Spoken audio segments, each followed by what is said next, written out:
Bonjour mon ami. Tu te rappelles? Nous avons vu ce gamin, cet enfant qui tapait sa mère. Ensuite, ce fils qui s'est rebellé parce que le père l'a frappé en présence de ses amis. Nous avons vu donc ce tout petit bébé qui se battait pour avoir le biberon avec la bénédiction des parents qui ne se rendaient pas compte qu'en filmant, ils sont en train d'encourager une attitude qui n'est pas convenable. Et aujourd'hui, une petite fille de 4 ans va s'exprimer. Alors, les attaques du diable, c'est ce que nous verrons.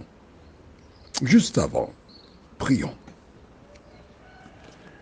Notre Seigneur, nous te remercions pour le bonheur de te connaître et de marcher selon la parole.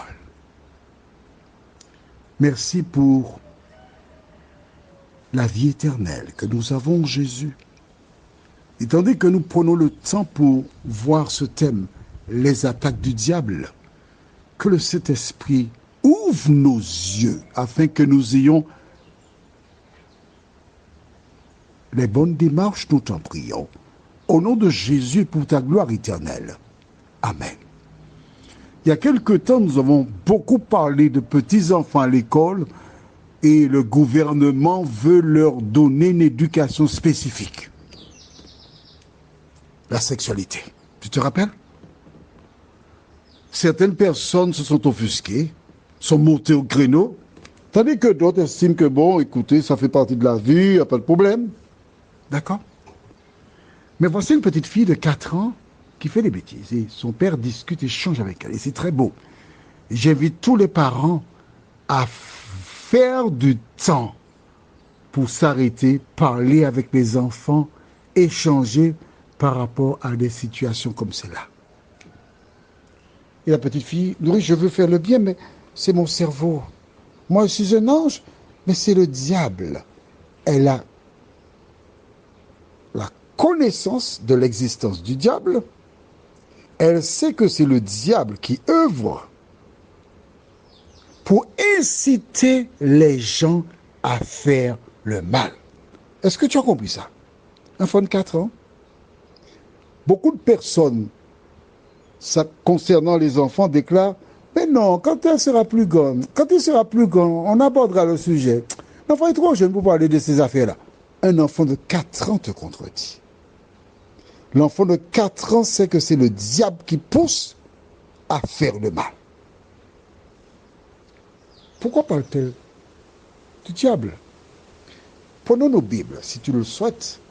D'abord dans le livre de 1 Pierre, chapitre 5,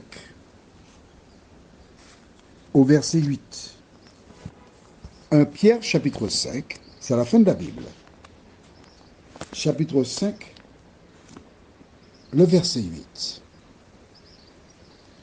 La Bible déclare « Soyez sobres, veillez.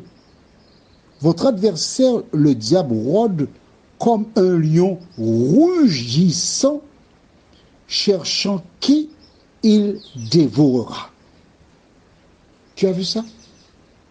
Votre adversaire, le diable, rôde comme un lion rugissant, cherchant qui il dévorera. Ceux qui habitent dans l'Hexagone ou ailleurs dans le monde ne connaissent pas cette chanson de carnaval. Mais oui, tu me diras comment je connais cette chanson-là? Écoute, je te dirai une chose. Dans toutes les chansons que j'entends, j'essaie de comprendre le message qui est véhiculé, parce qu'il y a toujours un message. La chanson dit « Diable a commandé antiment maille, le diable demande un petit enfant. » Ceux qui sont dans les Antilles, Martinique, Guadeloupe, connaissent cette chanson. Mais quand j'ai écouté la petite fille de 4 ans, et cette chanson qui dit « Le diable réclame un petit enfant », mais c'est une prophétie. Parce que l'ennemi, à travers la télévision et autres réseaux, fait un carnage. Mais la Bible déclare qu'il est descendu animé d'une grande colère. Parce qu'il sait que lorsque les jeunes cerveaux ont été pollués, ils sont pollués pour la vie. D'où la nécessité pour les parents de faire le bon choix en inculquant à leurs enfants les vérités éternelles. Allons au livre de Job, chapitre 1er.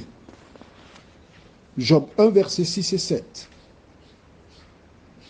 Or, les fils de Dieu vinrent un jour se présenter devant l'Éternel, et Satan vint aussi au milieu d'eux.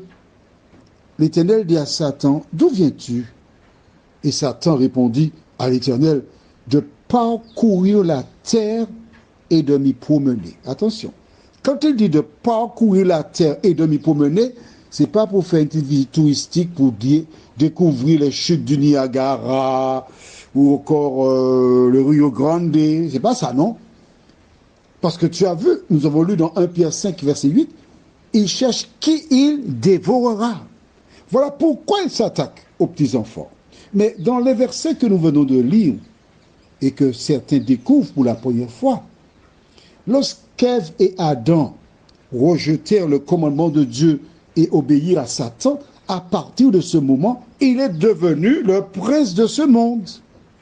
Et c'est à ce titre qu'il est monté lors d'une rencontre de Dieu avec ses fils.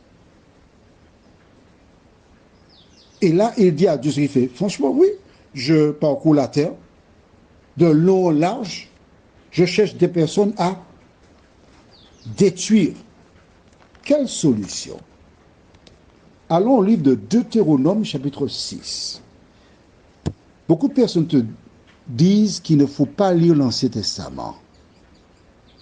Pourquoi? Parce que l'Ancien Testament donne les bases pour l'éducation. Nous lirons dans le livre de Deutéronome, chapitre 6, les versets 1 à 7, ce qui suit. Voici les commandements, les lois et les ordonnances que l'Éternel, votre Dieu, a commandé de vous enseigner, afin que vous les mettiez en pratique dans le pays dont vous allez prendre possession, afin que tu craignes l'Éternel, ton Dieu, en observant tous les jours de ta vie, toi, ton fils et le fils de ton fils, toutes ces lois et tous ces commandements que je te prescris, et afin que tes jours soient prolongés. Tu as noté? Que tes jours soient prolongés. En clair, Dieu te dit que si tu respectes mes lois et mes commandements, tu vivras plus longtemps. Verset 3. Tu les écouteras, donc Israël, et tu auras soin de les mettre en pratique, afin que tu sois heureux et que vous multipliez beaucoup, comme te l'a dit l'Éternel, le Dieu de tes pères, en te promettant un pays où coule le lait et le miel. Écoute, Israël, l'Éternel, notre Dieu, est le seul éternel. Tu aimeras l'Éternel, ton Dieu, de tout ton cœur, de toute ton âme et de toute ta force. La première chose que Dieu te demande, c'est de l'aimer par-dessus tout, de tout ton cœur, de toute ton âme, de toute ta force. Si tous les hommes donnaient à Dieu la première place dans leur vie, quand la femme viendrait à les quitter, ils ne chercheraient pas à la tuer et de se tuer après. Non. C'est parce qu'ils ont donné à la femme la place de Dieu qu'ils sont en difficulté. Mais tu vois bien que Dieu te demande quoi? De l'aimer. La relation qui existe entre Dieu et toi, c'est l'amour, pas la peur. Verset 6. Et ces commandements que je te donne aujourd'hui seront dans ton cœur. Tu les inculqueras à tes enfants et tu en parleras quand tu seras dans ta maison, quand tu iras en voyage, quand tu te coucheras et quand tu te lèveras. Tu les inculqueras à qui? À tes enfants. Il n'a pas dit aux jeunes enfants, ça veut dire les petits. Et parce que tu n'inculques pas à tes enfants, Satan se charge de le faire à travers ses agents. Prions, notre Seigneur et notre Dieu. Plusieurs personnes, en lisant ces passages, ne manqueront pas de dire, oui, mais Dieu s'adressait à Israël.